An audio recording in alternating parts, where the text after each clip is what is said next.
नमस्ते दोस्तों। आज की कहानी शुरू होती है रामपुर के एक छोटे से गांव से, जहां रिंकी अपने माता पिता के साथ रहती है। रिंकी एक सुशील और संस्कारी लड़की है। उसका रिश्ता रोहन नाम के लड़के से तय होता है। रोहन एक सफल और अच्छे घर का लड़का है। उसके घर में उसके माता पिता और छोटी बहन सुमन रहती है। दोनों घरों की सहमति से रोहन और रिंकी का रिश्ता पक्का हो जाता है और कुछ ही दिनों में दोनों की शादी हो जाती है। शादी के बाद रोहन और उसका पूरा परिवार एक साथ बैठा होता है। तभी रिंकी बाहर आती है, नई दुल्हन के रूप में, सलीके से सजी धजी हुई। रिंकी बहुत प्यारी लग रही होती है। रिंकी बहू, बहुत प्यारी लग रही हो। आज तुम्हारी पहली रसोई है। ज्यादा कुछ बनाने की जरूरत नहीं, बस कुछ मीठा बना देना। जी माँ जी, जैसा आप कहें। रिंकी रसोई में जाकर आटे का हलवा बनाती है और सबको परोस देती है।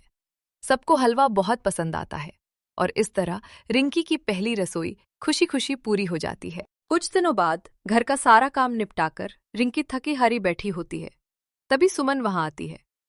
भाभी, मेरे लिए बाजार से एक प्लेट चाट ले आइए ना। जी दीदी, अभी ले आती हूँ।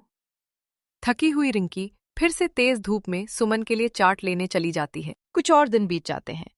रिंकी खाना बना रही होती है, तभी उसके ससुर जी आ जाते हैं। रिंकी बहू, मेरे लिए एक कप चाय बना दो। जी पापा जी, अभी लाई। रिंकी खाना छोड़कर चाय बनाकर ले आती है। इसी तरह रिंकी हर काम जी जी कहकर करती रहती है। वो कभी किसी काम के लिए मना नहीं करती। एक दिन रिंकी और रोहन साथ बैठे होते हैं। तभी सुमन आकर कहती है, भाभी, मेरे लिए पानी ला दीजिए ना। तू खुद भी तो ले सकती है। हर काम के लिए सहायक चाहिए क्या? मैंने भाभी से मांगा है, आपसे नहीं। भाभी मना तो नहीं कर रही हैं, फिर आप बीच में क्यों बोल रहे हो? भाभी, पानी ला दीजिए ना। रिंकी पानी लेने चली जाती है। रोहन को थोड़ा गुस्सा आ जाता है, क्योंकि वह रिंकी से बात करना चाहता था। रात को रिंकी बात करने की कोशिश करती है, लेकिन रोहन नाराज होता है। रोहन, मैं तुमसे बात कर रही हूँ, माफ कर दो। गुस्सा छोड़ दीजिए ना।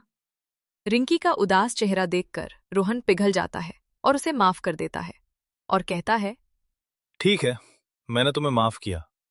रिंकी, कल शाम को तैयार रहना, हम बाहर चलेंगे। ठीक है। अगले दिन शाम को रिंकी तैयार होने ही वाली होती है कि तभी ससुर जी अपने दोस्तों के साथ आ जाते हैं। रिंकी बहू, सबके लिए चाय और पकौड़े ले आओ। जी पापा जी, अभी लाती हूँ। चाय नाश्ता करवाते करवाते रात हो जाती है और रिंकी व रोहन बाहर नहीं जा पाते। इस बार रोहन बहुत गुस्सा हो जाता है और रिंकी के बार बार समझाने पर भी नहीं मानता। रिंकी अपने कमरे में बैठकर रो रही होती है। तभी उसकी सास वहां आ जाती है। तेरी गलती है रिंकी। माँ जी, मेरी गलती?